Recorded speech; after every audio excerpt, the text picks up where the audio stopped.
नमस्कार प्यारे बच्चों, मैं अश्विनी कुमार आपका अपने channel mind spark GK science में हार्दिक स्वागत करता हूं। आज प्यारे बच्चों हम पॉलिटिकल का ही एक दूसरा संविधान का भाग लेकर चलेंगे। तो आज हम बात करेंगे संविधान का भाग 2। तो हमारे संविधान का भाग 2 क्या कहकर चले, तो ये बताता है प्यारे बच्चों नागरिकता। बात किस पर होगी? अनुच्छेद 5 से 11 तक। इंग्लिश में बात करें तो ये हो जाएगी प्यारे बच्चों सिटीजनशिप, और आर्टिकल लेकर चलेंगे 5 to 11। यहां हमें अनुच्छेद 5 से 11 तक सभी आर्टिकल का विस्तार से अध्ययन करना है, स्टडी करेंगे और देखकर चलेंगे कि आखिर में नागरिकता किस प्रकार से प्रदान की जाती है भारत में। इनमें से सबसे पहले हम बात करेंगे आर्टिकल नंबर 5 की। अनुच्छेद नंबर 5 हमें बताकर चलता है कि संविधान के प्रारंभ में नागरिकता किस प्रकार से है। तो अनुच्छेद 5 बोलकर चल रहा है संविधान के प्रारंभ में नागरिकता। और संविधान के प्रारंभ की बात अगर हम लेकर चल रहे हैं तो तारीख 100% 26 जनवरी 1950 होकर चलेगी। यानी कि जैसे ही संविधान लागू हुआ उसके आधार पर किस प्रकार से हमें नागरिकता मिल जाती है। इनमें सबसे पहला पॉइंट आता है कि उस व्यक्ति का जन्म भारत में हो। यानी कि कोई भी व्यक्ति है अगर उसका जन्म भारत में है तो उसको नागरिकता प्रदान कर दी जाएगी, जैसा संविधान के लागू होते ही कंडीशन में बना। दूसरी शर्त में ये रखा कि माता पिता का जन्म भारत में हो। यदि माता पिता का जन्म भारत में है तो उसके आधार पर भी आपको नागरिकता मिल जाएगी। तीसरी शर्त रखी, संविधान लागू होने से पूर्व यदि व्यक्ति 5 साल से भारत में रह रहा हो। यहां प्यारे बच्चों गौर करना, ईयर लिखा है 5 ईयर। अगर संविधान लागू होने से पहले कोई भी व्यक्ति 5 साल से भारत में रह रहा है तो उस व्यक्ति को भी हम नागरिकता प्रदान करने की शर्तों पर आ जाएंगे। ये सारी कहानी अनुच्छेद नंबर 5 बोलकर चलता है जो हमारी नागरिकता के लिए हुआ। और कब से शुरू हुआ? जिस दिन से हमारा संविधान लागू होगा, यानी कि 26 जनवरी 1950 से। इसके बाद हम बात करेंगे अनुच्छेद नंबर 6 पर। एक बार आप स्क्रीनशॉट ले लीजिएगा, फिर आगे चलते हैं। नोटेड? इसके बाद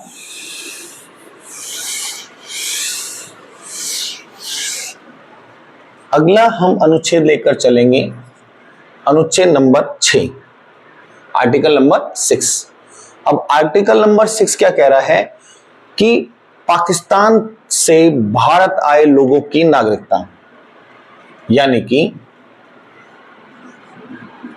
पाकिस्तान से भारत आए लोगों को नागरिकता का प्रावधान। जब हमारा 1947 में बंटवारा हुआ तो कुछ लोग पाकिस्तान गए और पाकिस्तान जाने के बाद वो व्यक्ति वापस भारत में आ गए। अब उनका क्या करें? तो इसके लिए एक शर्त रखी गई कि ऐसे व्यक्तियों के लिए जो पाकिस्तान से भारत आ रहे हैं उनको हम नागरिकता किस प्रकार से दें। तो इसमें एक शर्त रखी गई, वो शर्त कुछ ये है,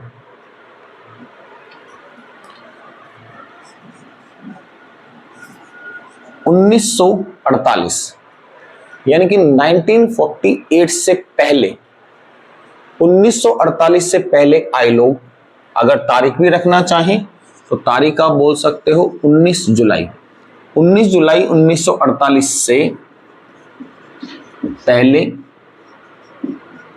आए लोग, यानी कि 19 जुलाई 1948 से पहले कोई भी व्यक्ति जो भारत में आ गया उसको हम क्या करेंगे? भारतीय नागरिकता प्रदान कर देंगे। लेकिन अब एक समस्या कि सर यहां तो बात 50 के बाद की चल रही है, उनका क्या करें? अगर कोई व्यक्ति 19 जुलाई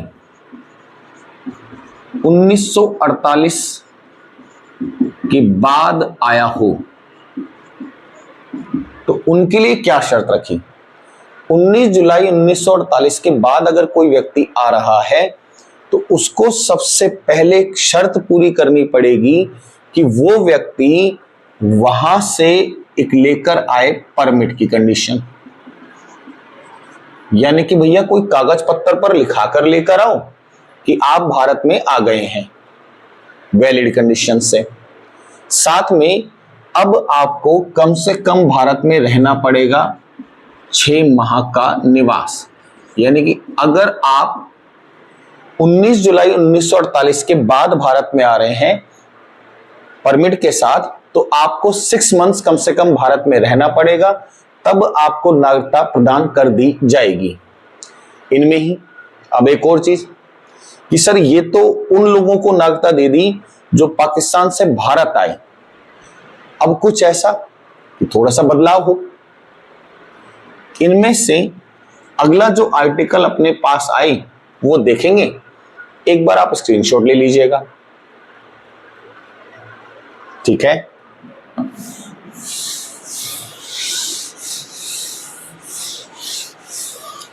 अनुच्छेद नंबर अब 7 चलता है।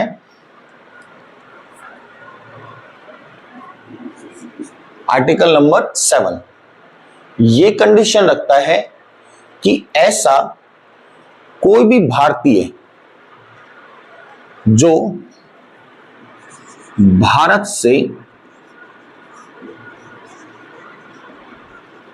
पाकिस्तान गए लोगों के लिए, क्योंकि सर ये क्या बात हुई कि ऐसा कोई भारतीय व्यक्ति जो पाकिस्तान चला गया उसको नागरिकता कैसे दे दें? तो प्यारे बच्चों इसमें शर्त ये रखी गई कि ऐसा कोई भी व्यक्ति जो भारत से पाकिस्तान चला गया बंटवारे के वक्त में, लेकिन अब ऐसा हुआ कि उसको लगा कि मैंने एक गलत डिसीजन ले लिया है, अब मुझे वापस आ जाना चाहिए, तो उनके लिए क्या करें? तो उनके लिए एक शर्त रखी कि आप यदि परमिट लेकर इंडिया में आ जाते हैं तो आपको इंडिया में रहना पड़ेगा कम से कम 6 महीने, उसके बाद हम आपकी नागरिकता के बारे में विचार करेंगे। साथ में एक शर्त रखी, 1 मार्च 1947 यानी कि 1 मार्च 1947 की शर्तों के आधार पर यह रखा गया कि 1947 के बाद जो पाकिस्तान गए हैं, यानी कि 1 मार्च 1947 के बाद कहां चले गए? पाकिस्तान गए भारतीय, 1 मार्च 1947 के बाद जो भारतीय पाकिस्तान चले गए, लेकिन अब उनको लगा कि हमें वापस आना चाहिए। पाकिस्तान गए भारतीय तथा बाद में वो भारत आ जाएं, तो ऐसे लोगों को विद परमिट के साथ भारत आना होगा और 6 माह के बाद यानी कि 6 मंथ्स के बाद हम आपको नागरिकता के प्रावधान में ले आएंगे। ये वो बात हुई कि व्यक्ति भारत से पाकिस्तान चला गया, लेकिन उसको अपने डिसीजन पर रिग्रेट हो गया कि मैं गलत जगह चला गया, भारत में ही खुश था, जो वास्तव में सच है। तो उन व्यक्तियों के लिए प्रावधान रखा गया कि 1 मार्च 1947 के बाद कोई भी भारतीय व्यक्ति पाकिस्तान चला गया, पाकिस्तान जाने के बाद वहां से एक लेटर लिखा कर ले आए किसी भी वैलिड पर्सन से, परमिट के साथ आ जाए और साथ आने के बाद 6 महीने का इंतजार करें। इन 6 महीने के बाद आपको नागरिकता क्या कर दी जाएगी, प्रदान कर दी जाएगी। ठीक है साहब। इसके बाद हमारा अगला आर्टिकल आएगा, एक बार आप स्क्रीनशॉट ले लीजिएगा। नोटेड। देखते हैं अगला आर्टिकल।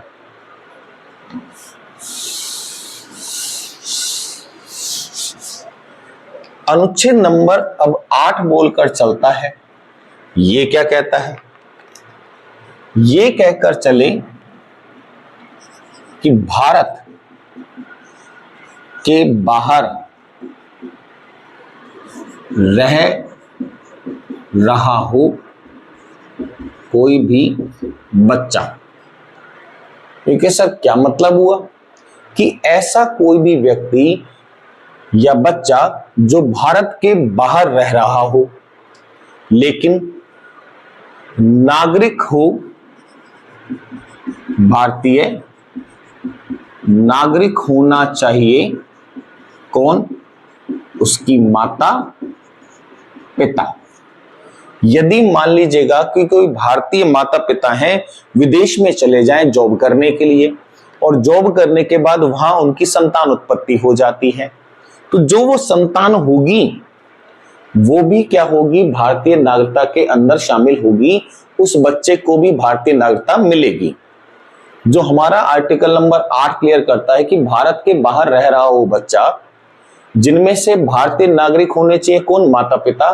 तो जो बच्चा होगा यानी कि जो चाइल्ड होगा, उस चाइल्ड को भी ऑटोमेटिक क्या मिल जाएगी? भारतीय नागरिकता का प्रावधान कर दिया जाएगा। इसके बाद आर्टिकल नंबर 9 क्या लेकर चलता है? 9 कहकर चलता है कि कोई भी भारतीय नागरिक यदि किसी विदेशी नागरिकता को स्वीकार कर ले, यदि कोई भी भारतीय नागरिक हो विदेश में चला जाए और वहां की नागरिकता प्यारे बच्चों स्वीकार कर लेता है, तो ऐसी नागरिकता स्वीकार करने के बाद ऑटोमेटिक सी बात है उसकी भारतीय नागरिकता क्या हो जाएगी? वो हो जाएगी प्यारे बच्चों समाप्त। जैसे मान लो कोई व्यक्ति है अमेरिका में जॉब करने के लिए गया, वहीं सेटल हो गया और अमेरिका की ही उसको नागरिकता मिल गई, तो ऐसा कोई भी व्यक्ति कि ऑटोमेटिक सी बात है जब दूसरे देश की नागरिकता को स्वीकार कर लिया तो भारतीय नागरिकता सीधे ही क्या हो जाएगी? समाप्त हो जाएगी। कारण क्योंकि भारत में एक नागरिकता है, एकल नागरिकता है। इसके बाद अनुच्छेद नंबर 10 क्या कहता है?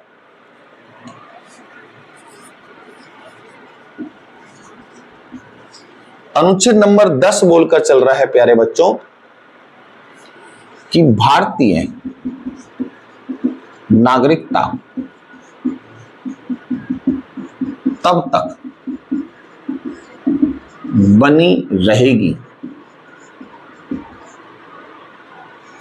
जब तक वह भारतीय विरोधी कार्य ना करे। यानी कि बेटा भारत में अगर आप रह रहे हैं और आप भारत के पक्ष में सभी कार्य करके चलते हैं, भारत की संप्रभुता का सम्मान करते हैं, भारत का सम्मान करते हैं, तो आपकी नागरिकता में कोई कमी नहीं रहेगी। लेकिन इसी दरमियान अगर आपने भारतीय नागरिकता के संबंध के अलावा भारत के खिलाफ बोलना शुरू कर दिया, देशद्रोह कर रहे हैं, भारत में आतंकवादी कुछ कार्य कर रहे हैं, तो ऐसे वक्त में आपकी नागरिकता तुरंत ही समाप्त कर दी जाएगी। कारण जो अपने देश का ही नहीं होगा बेटा, देश के ही विरोध में कार्य करेगा, तो ऐसे व्यक्ति को भारतीय नागरिकता देने का प्रावधान हम क्यों रखें? तो उन व्यक्तियों को हम तुरंत ही क्या करेंगे, भारतीय नागरिकता का समाप्त कर देंगे।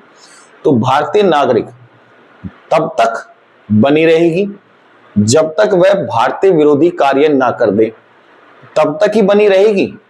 जब तक वह भारत के लिए काम कर रहा है तब तक तो बनी है, लेकिन भारतीय विरोधी अगर उसने कार्य कर दिया तब उसकी नागरिकता समाप्त हो जाएगी। यानी कि इसको हम कहें या एक वर्ड और कह दें, जब तक वह अन्यथा कार्य ना कर दे। अन्यथा का मतलब भी यही होता है कि भारत विरोधी कार्य अगर करेगा तो भारत विरोधी कार्य करते ही उसकी नागरिकता क्या हो जाएगी, समाप्त हो जाएगी।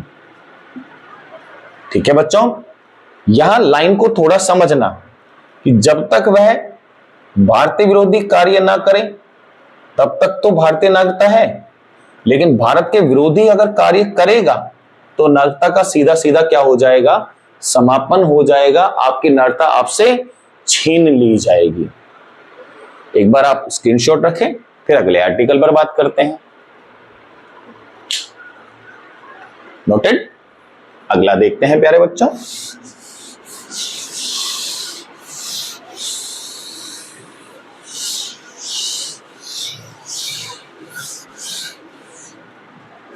इसके बाद अनुच्छेद नंबर 11 ये कहकर चलता है कि भारतीय नागरिकता के संबंध में कानून केवल भारत की संसद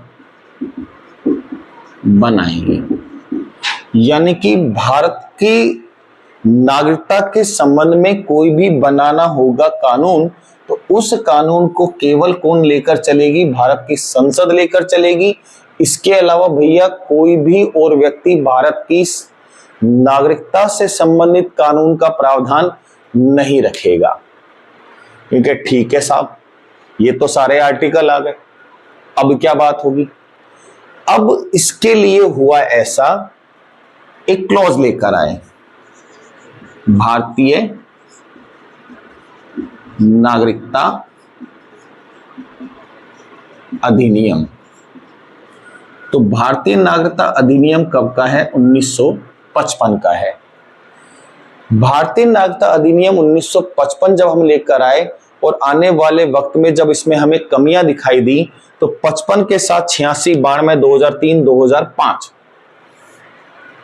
86, 92, 2003 और 2005, तो 55 के अधिनियम के बाद हमें जब इसमें कमी दिखाई दी तो 1986 में, उसके बाद हम लेकर चलें तो 1992 में, फिर 2003 में और फिर 2005 में हमने इनमें कुछ संशोधन किए। उन संशोधन पर भी हम एक बार विचार कर लेते हैं। इनमें से सबसे पहले जो नागरिकता का प्रावधान रखा गया, तो सबसे पहले प्रावधान रखा गया जन्म से। जन्म से यानी कि बाय बर्थ, कि कोई भी व्यक्ति अगर भारत में जन्म ले लेता है तो उसको हम नागरिकता प्रदान कर देंगे। लेकिन यहां पर एक समस्या बड़ी जबरदस्त आ गई कि सर कोई भी व्यक्ति जो भारत में जन्म लिया हो, तो यहां पर बात होगी कोई भी पर्सन, चाहे किसी भी देश का हो, अगर वो भारत में जन्म ले लिया तो 101% उसको नागरिकता मिलेगी। अब ऐसी कंडीशन में बड़ी समस्या आ गई कि सर पाकिस्तान का कोई व्यक्ति हो, भारत में इलीगल तरीके से आए और भारतीय किसी महिला से विवाह या अनैतिक कार्य से उसका पुत्र या पुत्री उत्पन्न हो जाए, तो क्या उसको नागरिकता दे दें? जब इसको समझा गया तो इसी में ही क्या कर दिया गया बेटा, संशोधन क्या किया गया, तो ये किया गया 1986 में। और इस संशोधन में सबसे खास बात क्या रखी गई, संशोधन में ये रखा गया कि भैया देखो ऐसा है, माता या पिता में से, यानी कि उस बच्चे के माता या पिता में से कोई भी व्यक्ति ऐसा होना जरूरी है जो एक भारतीय नागरिक हो, यानी कि माता पिता में से कोई भी एक मस्ट है, वो होना चाहिए भारतीय नागरिक। यानी कि अगर मान लीजिएगा चाइना से कोई माता है, भारत से कोई पिता है, और उन दोनों से कोई संतान की उत्पत्ति हो गई, तो उसको जो बच्चा हुआ है उसको भी नागरिकता मिलेगी। लेकिन इसमें फिर एक समस्या आ गई। समस्या ये आ गई कि पाकिस्तान के लोगों ने इसका लाभ उठाना शुरू कर दिया। उन्होंने हमारा जो जम्मू का इलाका है वहां की महिलाओं को बरगलाना शुरू किया और उनसे संतान की उत्पत्ति की। अब शर्त में क्या कहता है कि माता पिता में से कोई एक, अब पिता तो पाकिस्तान से, माता भारत से हो गई, संतान हो गई, तो ऑटोमेटिक सी बात है संतान को नागरिकता देनी पड़ेगी, जो गलत हो गया। इसके बाद जब इसको समझा गया तब ये रखा गया, प्रावधान आया 2003 का एक और संशोधन, और इस संशोधन में यह कर दिया गया कि देखो भैया, माता और पिता दोनों में से कोई एक भारतीय हो चलेगा, लेकिन उनके पास नागरिकता होनी चाहिए वैलिड, यानी कि वास्तविकता। ऐसा नहीं कि आप छुपते छुपाते भारत में आ गए और आपको नागरिकता दें। जैसे आप इसमें अब एक विवाद मान सकते हैं सीमा हैदर का, कि सीमा हैदर की बिटिया जो अभी हाल ही में हुई है उसको नागरिकता मिलेगी या नहीं मिलेगी। सीमा हैदर वैलिड तरीकों से भारत नहीं आई है। अगर ये वीजा लेकर भारत आती और उसके बाद यहां विवाह करती, तब तो बेटा इसमें जो सीमा हैदर की बिटिया है उसको हम नागरिकता दे देते। लेकिन हमारा ही एक संशोधन है 2003 का जो कहकर चल रहा है कि माता पिता दोनों की वैलिड नागरिकता होनी चाहिए, जिनमें से माता की नागरिकता चाहे भारतीय हो, पिता की नागरिकता चाहे विदेशी हो, लेकिन इनसे जो संतान होगी वो भारत की हो जाएगी। यहां पर माता जो सीमा हैदर है वो वैलिड नागरिकता लेकर है, लेकिन भारत में उसका जो प्रवेश है वो गलत तरीके से हुआ है, वीजा से नहीं आई है। इस एक कारण की वजह से पुत्री को भारतीय नागरिकता का प्रावधान अभी हाल फिलहाल तो कोई संभव नहीं है कि किसी प्रकार से हम दे दें। रीजन 2003 का संशोधन भारतीय नागरिकता में बताकर चल रहा है। ठीक है प्यारे बच्चों, इसके बाद देखते हैं। इसके बाद हुआ ऐसा बेटा कि नंबर 2 कंडीशन डाली, ये तो जन्म से हो गया, फिर डाला वंश परंपरा के आधार पर, यानी कि बाय द जनरेशन। ठीक है साहब, वंश परंपरा के आधार पर डाला।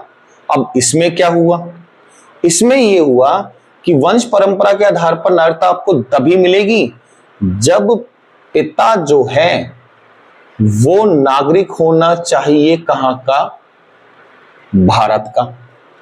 अगर पिता भारत का है, माता कोई से भी देश की हो तो भारतीय नागरिकता मिल जाएगी।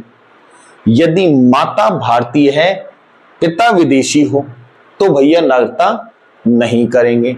तो इसी चीज का हो गया फिर आने वाले वक्त में बड़ा जबरदस्त विरोध, और विरोध होने के बाद इसमें भी कर दिया गया, और इसमें कर दिया गया प्यारे बच्चों संशोधन।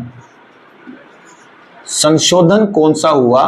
तो यह संशोधन हुआ 2003 का, और इस संशोधन में यह शर्त रख दी गई कि भैया देखो, माता या पिता, जहां पहले केवल पिता था वहां अब शर्त आ गई माता या पिता में से कोई भी भारतीय होना चाहिए।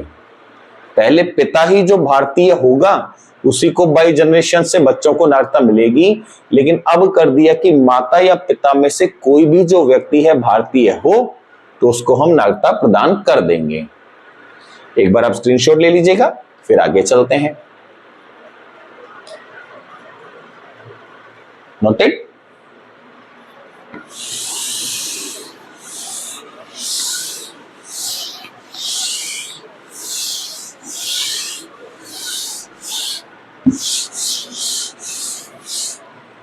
इन दो के बाद हमारी तीसरी शर्त आती है, और तीसरी शर्त क्या बोलकर चले, इसको कहते हैं रजिस्ट्रेशन।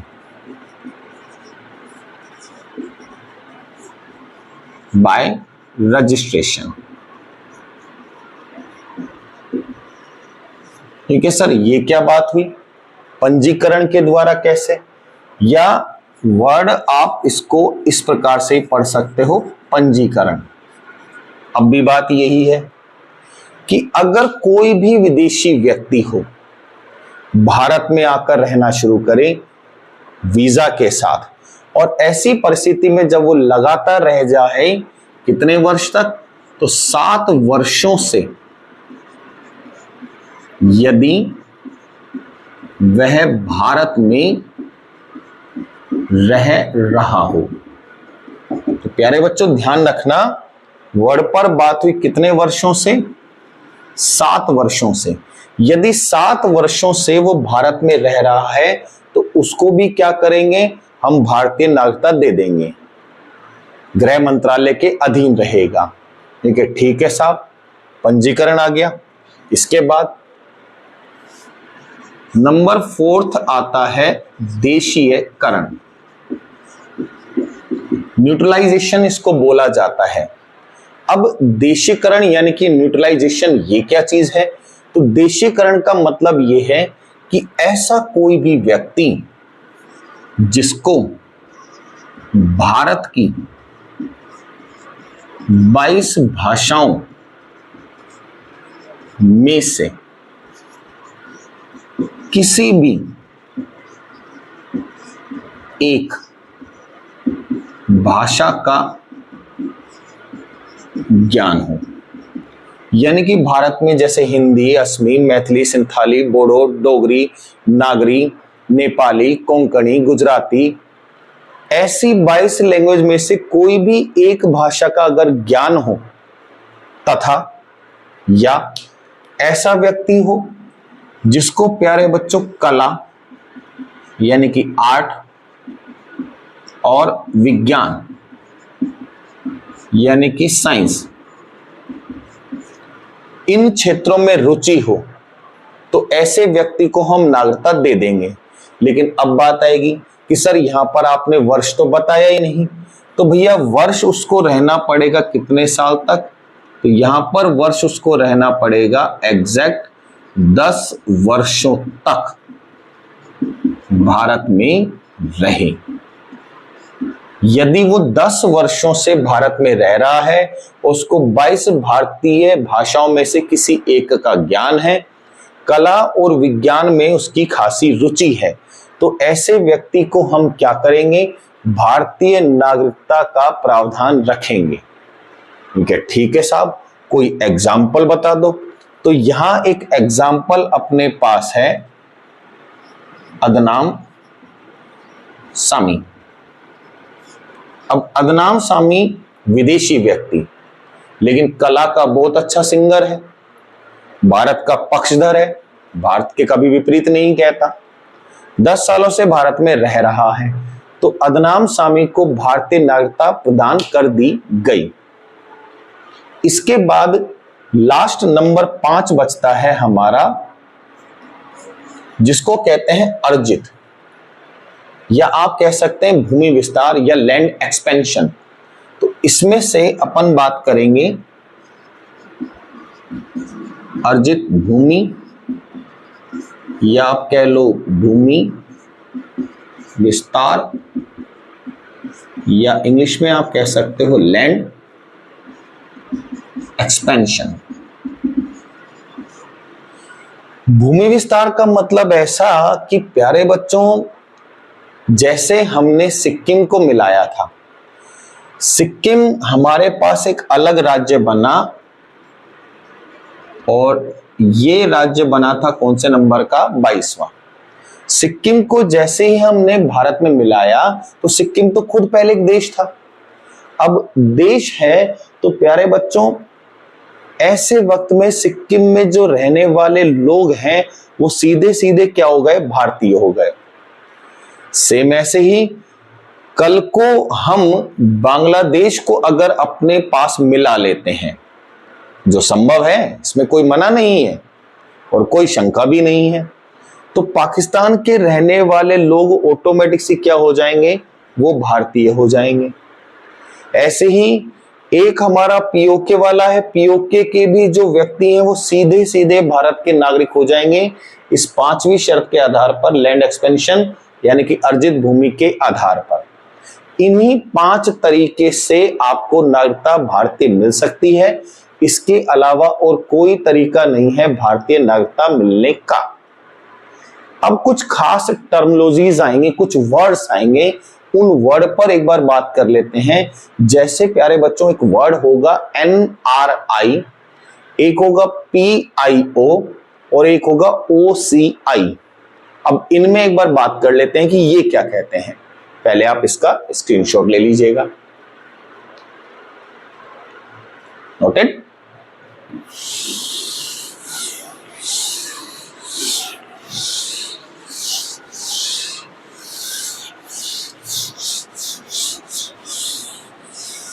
यहां हमें सबसे पहले एक वर्ड पर कंडीशन रखनी है, NRI, non resident Indian. NRI किसको कहकर चले, या नॉन रेजिडेंट व्यक्ति कौन होगा। तो NRI के लिए हमने एक शर्त रखी, खास विशेष शर्त में ये रखा कि कोई भी भारतीय नागरिक यदि विदेश में 6 माह से अधिक रहे, कारण शिक्षा लेने गया हो, व्यापार के लिए गया हो, या और भी बहुत सारे कारण हैं जिनकी वजह से वो विदेश में जाकर रह रहा हो, तो ऐसे व्यक्ति को हम NRI बोलकर चलेंगे, नॉन रेजिडेंट इंडियन। वक्त का ध्यान रखना प्यारे बच्चों, वक्त कितना है, 6 माह की बात लेकर चल रहा है कि 6 महीने से ज्यादा उसको रहना होगा, तब उस व्यक्ति को हम क्या करेंगे, भारतीय NRI के रूप में नाम देकर चलेंगे, यानी कि नॉन रेजिडेंट इंडियन। इसके बाद एक वर्ड और आया, अब बात होगी किसकी, PIO, person of Indian origin. ठीक साहब, ये क्या चीज है। ऐसा कोई व्यक्ति, जैसे मान लीजिएगा कि माता पिता भारतीय कभी रहे, विदेश में चले गए, सेटल हो गए, विदेश में जाने के बाद उन्होंने भारतीय नागरिकता का त्याग कर दिया, दूसरे देश की नागरिकता को ग्रहण कर लिया। अब उनको हम क्या कहेंगे, भारतीय मूल कहकर चलेंगे। यहां पर भी वर्ड लिखा हुआ है बेटा ओरिजिन। उन व्यक्तियों के लिए एक पासपोर्ट जैसा ही एक बुकलेट इश्यू कर दी जाती है जिस पर लिखा होता है PIO। लेकिन इसमें एक समस्या है, आपको जब भी कभी आप इंडिया में आओगे तो आपको इंडिया में आने के बाद हर 6 माह में किसी भी पुलिस स्टेशन में जाकर आपको बतानी होगी आपकी लोकेशन, कि आप भैया वर्तमान में कहां हो भारत में। दोबारा समझ लो, ऐसा कोई भी माता पिता या कोई भी व्यक्ति जो विदेश में चला गया और विदेश में जाने के बाद आपने भारतीय नागरिकता छोड़ दी, तो आप क्या कहलाओगे, PIO कहलाओगे, person of Indian origin. India में आइएगा आप बुकलेट के साथ, कोई वीजा की आवश्यकता नहीं है, आपको कुछ नहीं लेना, कारण आप PIO है। ऐसे वक्त में अगर आप इंडिया में रह रहे हो, 6 महीने से ज्यादा आप रह रहे हो, तो हर 6 महीने में किसी भी पुलिस स्टेशन में जाएं और वहां पर जाकर अपनी लोकेशन बताएं कि भैया मैं वर्तमान में यहां रह रहा हूं। अब एक और चीज आएगी कि सर PIO वर्तमान में है क्या, तो PIO वर्तमान में नहीं है, इसको कर दिया गया है समाप्त। कब, 2015 में। यानी कि अब वर्तमान में PIO जैसा कोई भी प्रावधान भारत के लिए नहीं आता है।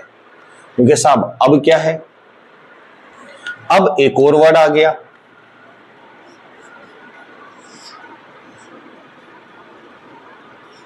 OCI। ये क्या कहकर चले, overseas citizen of India. PIO को समाप्त करके हम किसको ले आए बेटा, हम ले आए OCI को। लेकिन OCI में खास चीज का ध्यान रखना, OCI नहीं मिलेगी कोई भी व्यक्ति हो अगर पाकिस्तान का या फिर वो व्यक्ति हो बांग्लादेश का, तो ऐसे व्यक्तियों के लिए OCI प्रावधान नहीं होगा, यानी कि इनको नहीं लिया जाएगा। इसमें क्या होता है प्यारे बच्चों, बहुत बड़े बड़े उद्योगपति या काफी रिच फैमिली के जो कभी भारतीय मूल के व्यक्ति रहे हैं, उनको अगर इंडिया में नागरिकता की कंडीशन बन जाती है या भारत में अगर वो रहने लग रहे हैं, तो उनको आप OCI overseas citizen of India कहोगे। ऐसे व्यक्तियों को कभी भी आवश्यकता नहीं पड़ेगी किसकी, वीजा की कोई आवश्यकता नहीं है, भारत में रहिएगा। अब बात आएगी कि सर इनमें से ऐसे कितने लोग हैं जिनको वोट का अधिकार मिले। तो प्यारे बच्चों ध्यान रखना, ओवरसीज सिटीजन ऑफ इंडिया को वोट डालने का अधिकार नहीं है। PIO person of Indian origin को भी वोट डालने का अधिकार बेटा नहीं है, क्योंकि ये भारतीय नागरिक नहीं है, भारतीय नागरिकता के साथ नहीं है। इनको तो बस वीजा की एक सुविधा मिल जाती है कि वीजा लेने की आवश्यकता नहीं है, आप भारत में आए, रहें, घूमे फिरे, कोई दिक्कत नहीं। लेकिन अगर अपन बात करें NRI को, तो NRI को 100% है वोट की सुविधा मिलेगी। क्यों? क्योंकि बेटा ये तो भारतीय ही व्यक्ति है, विदेश किसी रीजन से गया है, रीजन से जाने की वजह से उस व्यक्ति की कोई नागरिकता थोड़ी खत्म कर देंगे। शिक्षा के लिए कोई व्यक्ति चला गया डॉक्टरी पढ़ाई करने के लिए, 3-4 साल बाद वापस आ रहा है, तो व्यक्ति विदेशी नहीं है प्यारे बच्चों, वो व्यक्ति कैसा रहेगा, भारतीय रहेगा। लेकिन हम उसको क्या कहेंगे कि NRI व्यक्ति है, नॉन रेजिडेंट इंडियन है, 6 महीने से ज्यादा से बाहर रह रहा है। क्लियर बात? तो ध्यान रखना, एक बार दोबारा देख लेते हैं। NRI कौन होगा, जो 6 महीने से अधिक भारत से बाहर रह रहा हो, शिक्षा, व्यापार, कोई भी कार्य करने के लिए गया हो, तो वो व्यक्ति क्या रहेगा, NRI। इनको वोट डालने का अधिकार मिलेगा। PIO person of Indian origin, माता पिता या कोई भी व्यक्ति जो भारत में कभी भारत का नागरिक रहा हो, लेकिन अब भारतीय नागरिकता उसने छोड़ दी, तो छोड़ दी है तो उसको तो अपन ओरिजिन ही कहेंगे। ऐसा व्यक्ति को अगर भारत में आए और 6 महीने से ज्यादा से अगर वो घूम रहा हो, रह रहा हो, तो इनको वीजा तो लेने की आवश्यकता नहीं है।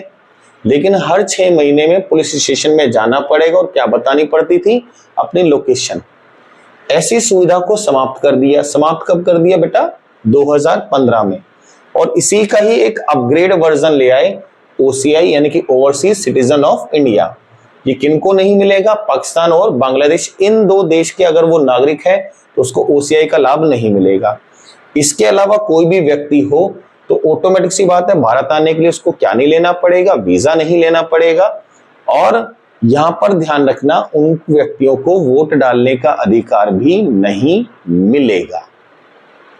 आशा करते हैं प्यारे बच्चों आपका टॉपिक बिल्कुल क्लियर हो गया होगा, जो हमारा संविधान का भाग 2 नागरिकता है। जल्दी मिलते हैं नई वीडियो के साथ, तब तक के लिए धन्यवाद।